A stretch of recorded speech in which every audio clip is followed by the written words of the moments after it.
Jadi kalau kita masukin ini habis, kita masukin namanya sisa ya. Jadi kita masukin 4, berarti ini ganti dengan 4, bla bla bla bla, oke. Dapat sini, berarti ini sama 0. Sisanya masih bisa kita sederhanakan. Beda dengan persamaan. Ya, beda dengan fungsi, dan ini dianggap sudah bukan fungsi. Oke. Kalau fungsi ini nggak boleh disederhanakan, nggak boleh sembarangan. Masa sih fungsi yang fx 2x kuadrat tambah 4x kurang 2. Enak-enaknya kalau ngomong fungsinya boleh saya sederhanakan jadi gini. Mana boleh? Beda apa fungsinya? Oke? Beda. Ini grafiknya gimana ini? Ini grafiknya kan beda dengan grafik ini. Kamu boleh dong, grafik ini gimana nih?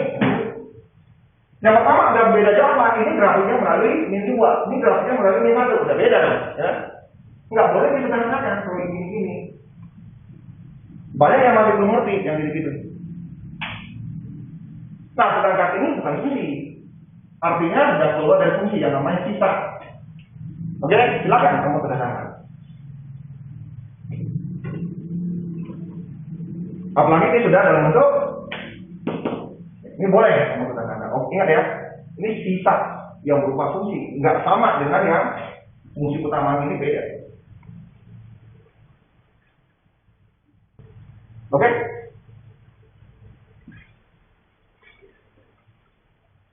Makanya jawaban ABC ini ada sama dengan 0.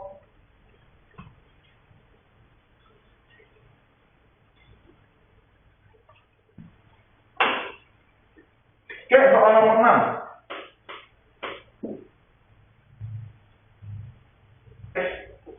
Kurang A. Berarti kalau saya masukkan A, dia juga 0. Jadi dia itu mau kita menghitung.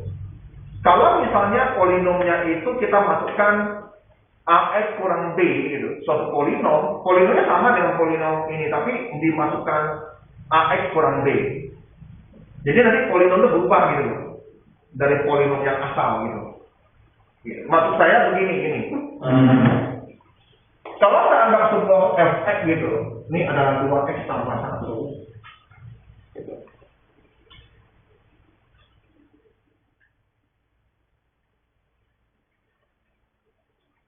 Terus saya masukkan sebuah ini akan habis gitu. Ya, masukkan ini ke sini, dia habis gitu. Ditanya sekarang bagaimana kalau saya masukkan yang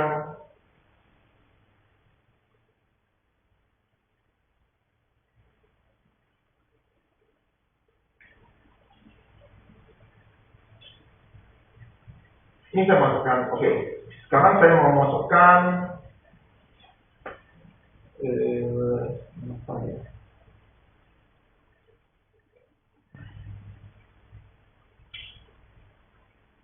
Saya masukkan ini. Nah, ini kan akan berubah efeknya gitu. Jadi efeknya akan berubah menjadi, katakanlah ya, saya kasih nama aja, tambah 1 deh. Nah, berarti efek sini akan berubah menjadi sama ya, berapa ya kalau ini? Misalnya ya, saya anggap ini gini aja deh, A-nya 1 aja deh, ya, ini 2 aja lah, oke. Saya anggap begitu. Kalau kamu masukkan berarti akan jadi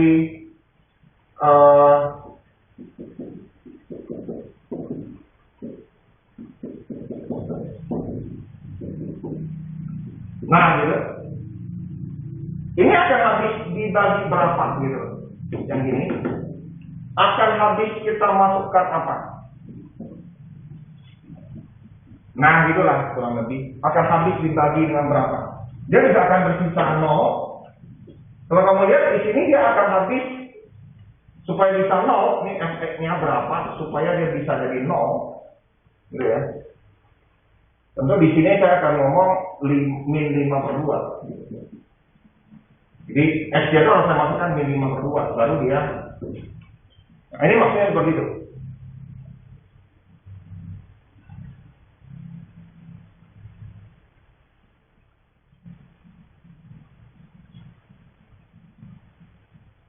Artinya sama saja, saat ini saya masukkan dia menjadi 0. Kan gitu kan? Betul nggak? Ngerti ya sama apa? Karena memasukkan ini dalam polinom kita anggap ini gitu. No.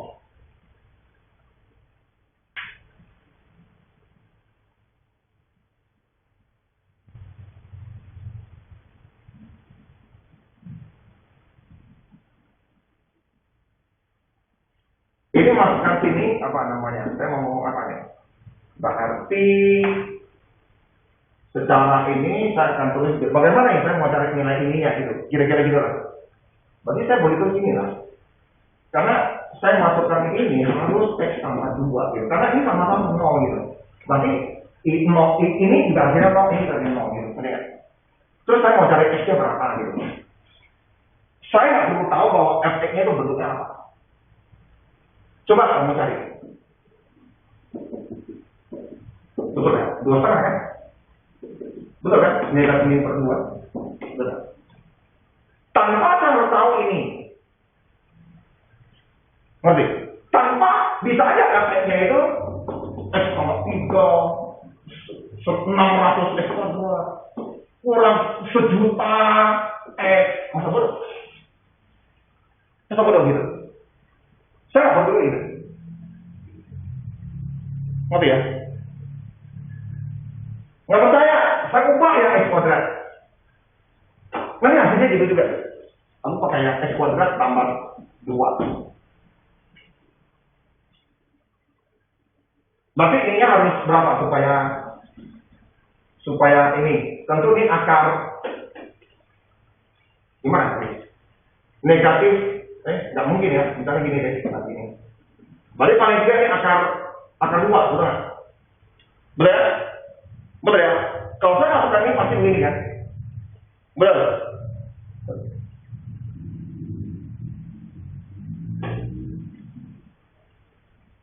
Saya coba, saya ubah. Kalau ini saya masukkan di sini, artinya apa? X. Betul ya? Jadi ini X kuadrat 4X tambah 4 kurang 2. Berarti ini apa? X kuadrat tambah 2. Oke? Nah ini katanya harus 0. Kalau masuk ini kan artinya harus 0 ya. Kita mau cari X-nya nanti ya. Sini pasti dapat X-nya itu plus minus akar 2. Pasti. Berapa ya? Sorry. Ini berapa nih? Kurang enak nih. Berapa ya? Harus ABCD-nya ya, ABCD-nya ya. Nanti kamu akan ketemu dengan hal yang sama seperti ini. Nanti akan sama aja seperti ini. Hasilnya akan seperti ini. Nanti X-nya adalah mungkin akar 2 per 2. Nanti ini hasilnya gitu dari sini.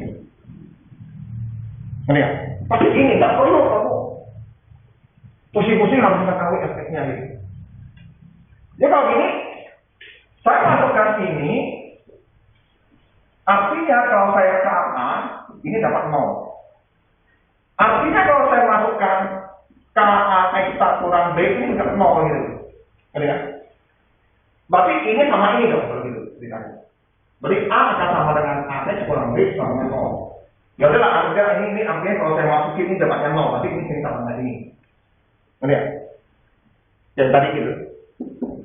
Jadi kalau gitu saya bisa bikin, ya bisa bikin sama 0 aja ya. Atau kita pun kamu deh. Ini jadi apa nih? Oke, balik AX kurang B sama A. Satu. Bisa aja ini yang kurang ke sini, saya nggak tahu mana yang diminta. Oke? Ini sama dengan 0 dulu ya. Artinya saya masuk ini kan ini nggak ber 0. Ya udah, saya anggap ini sama aja.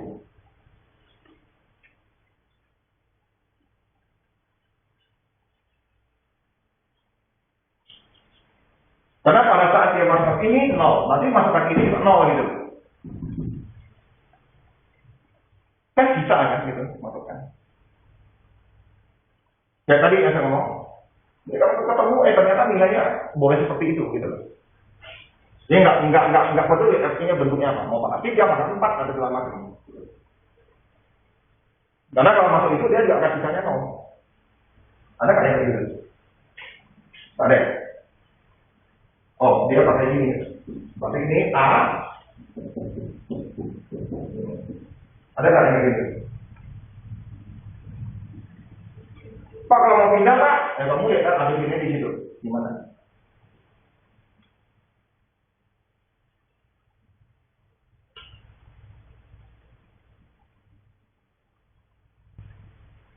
Dan ini yang saya ngomong teori Marxista itu belum lengkap kalau kita belum bahas soalnya teori Marxista.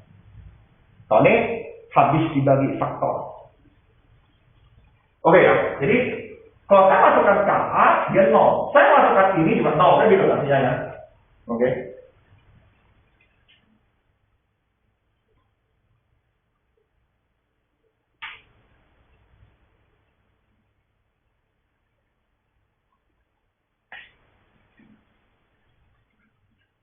Jadi masih banyak yang bingung. Saya juga coba dengan hati apa? Dengan coba memahami. Jadi konsep-konsep yang seperti ini yang kita pakai kalau dalam kondisi siapa tahu ada soal gitu ya. Ada soal yang bisa kita buktikan. Kita pakai dari soal yang sangat sulit menjadi lebih mudah mengajarkan itu. Ya, nomor 7. Ya, kita coba mikir lagi nomor 7. Yang pertama mikir apa? Apa artinya atas penyebut dan pembina dan penyebut bisa disederhanakan lagi? Maksudnya apa? Berarti dua-duanya harus memiliki faktor yang sama kan? Istilahnya harus memiliki SPB yang sama, betul? Ngerti ya? Berarti harus punya faktor yang sama antara atas dan bawah. Ngerti ya?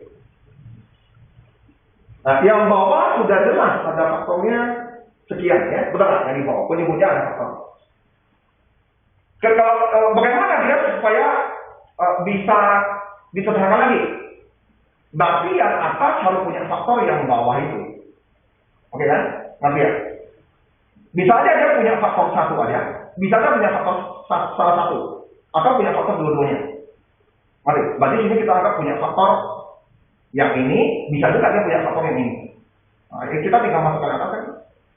Faktor apa lagi ya? Artinya sisanya 0, baru ada faktor kan. Nah, itu yang dicari. Nomor 11, nomor 7.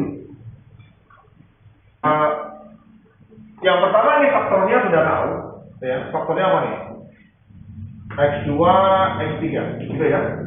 Berarti atas juga harus salah satu punya faktor ini atau saya cek dua-duanya.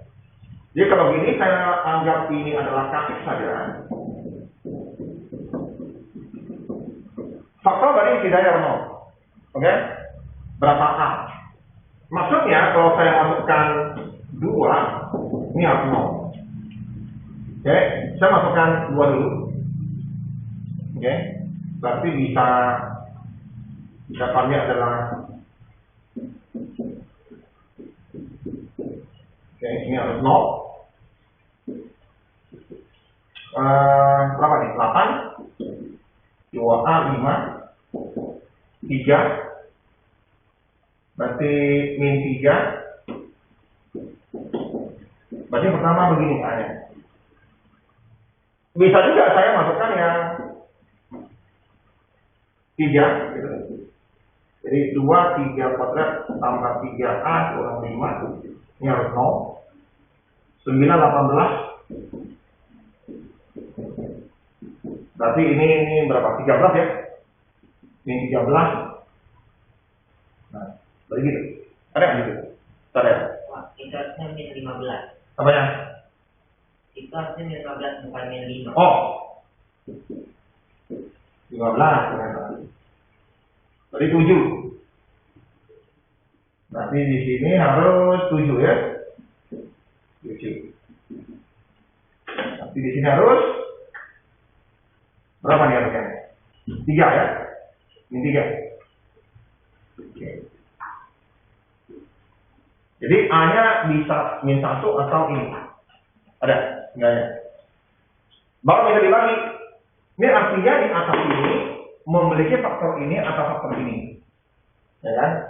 Baru bisa dibagi.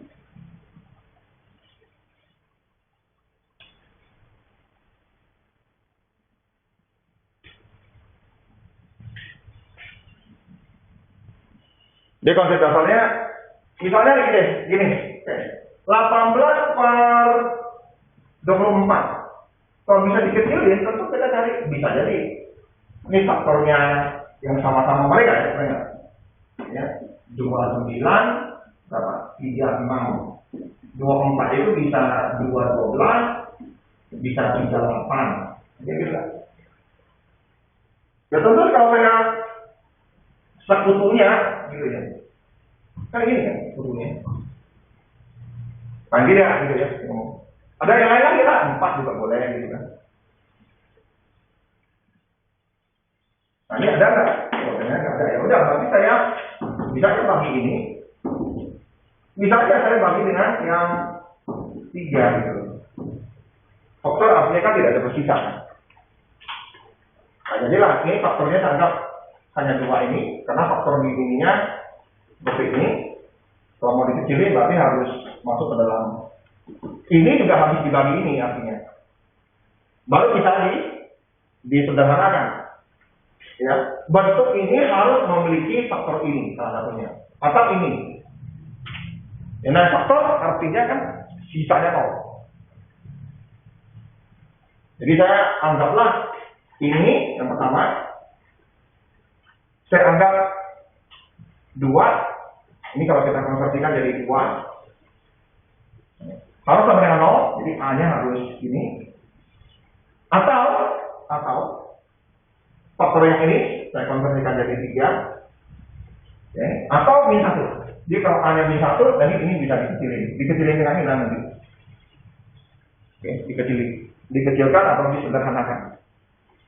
So ini adalah konsep-konsep tentang faktor.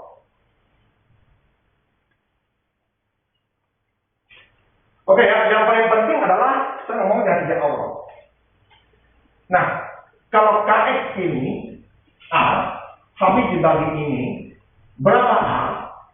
Tentu ini saya masukkan, saya anggapnya sebagai KX ini masuk 2 gitu. 2 dari mana Pak? Boleh kamu anggap seperti ini masuk. Nah, ini cuma bedanya ini aja. Apa enggak? Dia kan kita biasa pakai X kan, betul nggak? Dikasih X, ya biar kita gantikan X lah. Biar terbiasa gitu. Berarti kalau punya salah faktornya, ya ini kan. Berarti ini saya masukkan dalam, kalau ini saya anggap sebagai KX gitu. Sebuah polinom, nah ini polinom. Artinya saya masukkan ini ke dalam ini, gantikan X-nya, oke? Nah kamu akan dapat yang seperti ini. Y-nya kamu kelompokkan, Y kodenya kelompokkan. Nah, katanya habis dibagi artinya sisanya 0. Artinya apa nih Pak? Artinya ya udah, ini harus 0. Kenapa? Kalau 0 kali Y berapapun kalau kena 0 cuma 0. Ini juga harus sama dengan 0. Ini juga harus sama dengan 0. Yaudah, berarti ABC-nya tahu lah. Nih, dapat dulu. Ini A-nya berarti 2. Ya kan?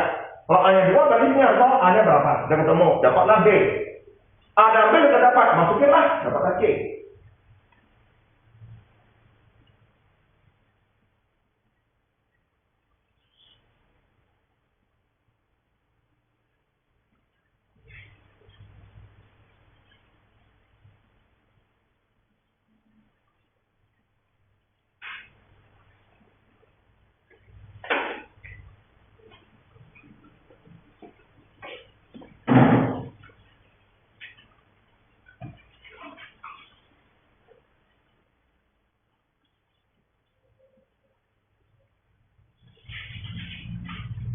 Cek nomor 9. Nomor 9. Coba dilihat. Nomor 9.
Berarti B-nya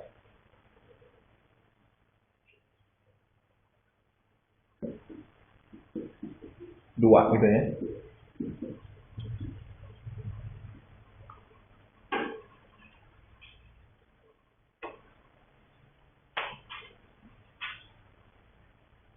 Terus kamu bagi ngapa-ngapa? Ortogeno?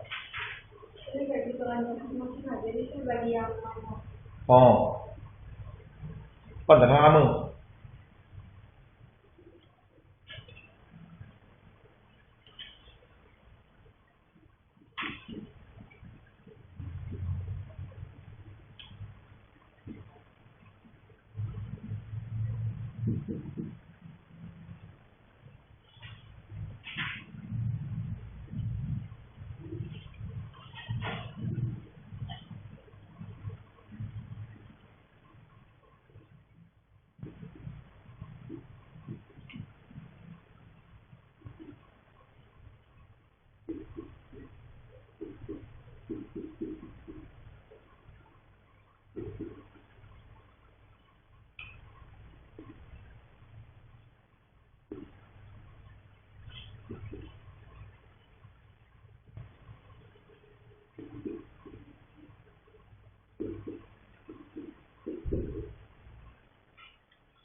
Oke, cukuplah, apa-apa.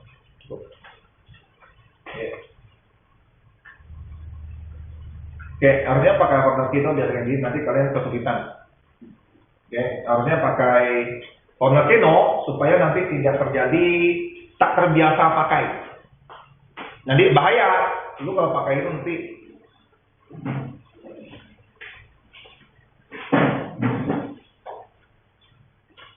cara lainnya ada juga sih tentunya.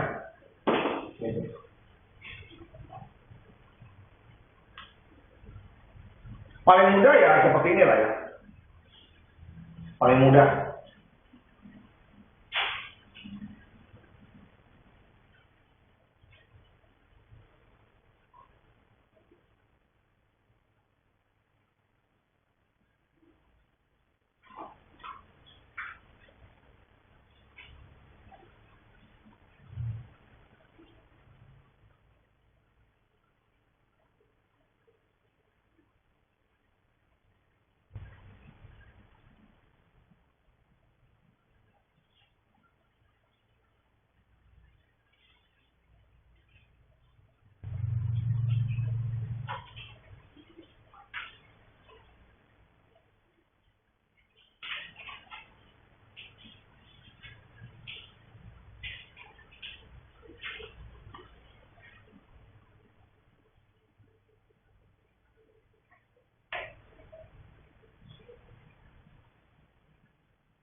Berarti ini akan jadi tambah.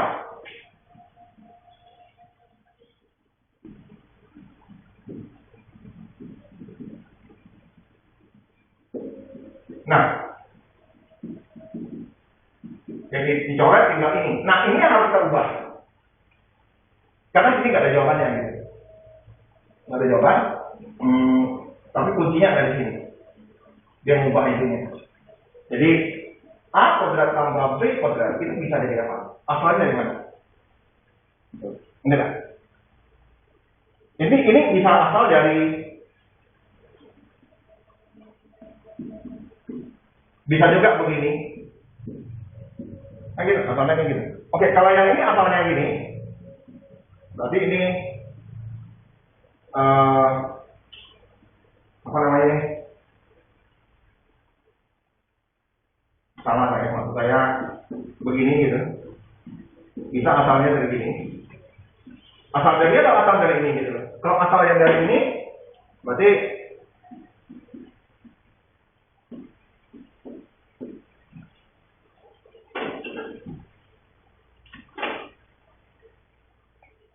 ini boleh saya tulis sama dengan ini, saya pindah sini jadi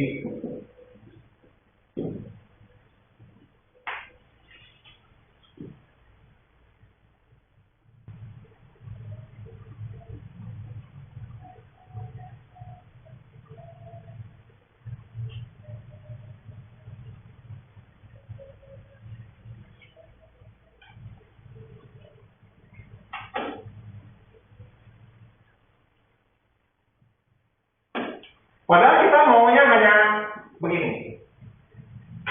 Kita hanya maunya begini. Berarti kelebihan ini ya. Kelebihan ya, berarti agak kurang.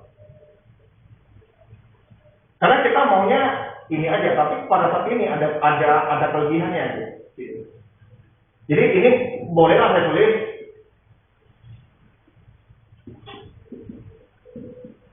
kurang dengan 2AB gitu, supaya hilang gitu. Jadi boleh tambah seperti ini. Oke, jadi ini yang merah ini adalah terus sisanya ini ada 1. Sehingga nanti hasilnya adalah ada nggak? Gitu. Kalau nggak ada, berarti kemungkinan asalnya ya dari tambah. Oke?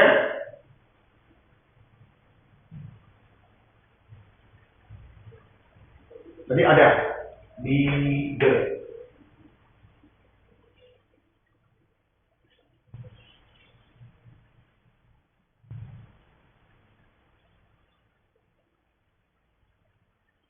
Jadi ada perubahan. Kalau misalnya ini semua angka, nah kalian bisa menemukan gitu. Bisa jadi angkanya ditulis akan sama dengan, nggak tahu, saya nggak tahu bentuknya apa. Oke, yang penting bentuk lain dari ini bagi ini dapat ini. Bentuk lainnya bisa seperti ini. Ini kuadrat ya.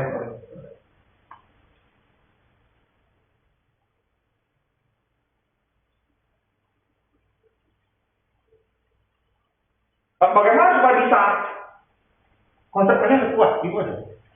Jadi kalau kalian nggak mau terima konsep yang gini, ada pusing kan mau kerja, udah, berarti nilai kamu ya seperti itu. Artinya kalau misalnya kalian mau masuk mandiri atau apa ya tetap dan masalah terus. Ya.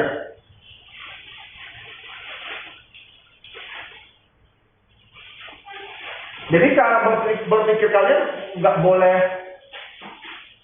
mati, harus di tes terus. Jadi kalau anak kelas 12 masih sibuk-sibuk dengan kerja yang lain, sebetulnya itu sekolahnya bersalah. Sekolah menyiapkan suatu lingkungan kondisi yang paling bagus untuk anaknya, biar dia mempersiapkan diri untuk UTBK dan mandiri. Jadi kalau masih kelas 12 dikasih tugas-tugas itu kan nggak manusiawi. Berarti sekolahnya memang bego pangkat 4. Pangkat 4 saya nggak bisa nih. Udah nggak bisa diselamatkan. Kelas 12 masih kayak begini-gini, tanpa peduli siswa ini bisa hidup atau mati gitu. Berarti memang sekolahnya nggak beres, itu aja. Tujuan sekolah itu apa? Melatih kita supaya bagus kan?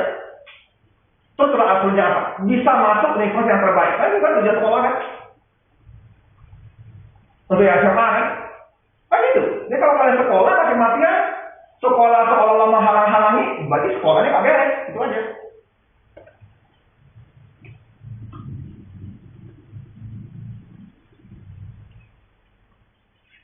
Oke, ini kita sudah ada 3-4 soal ya yang ada hubungan dengan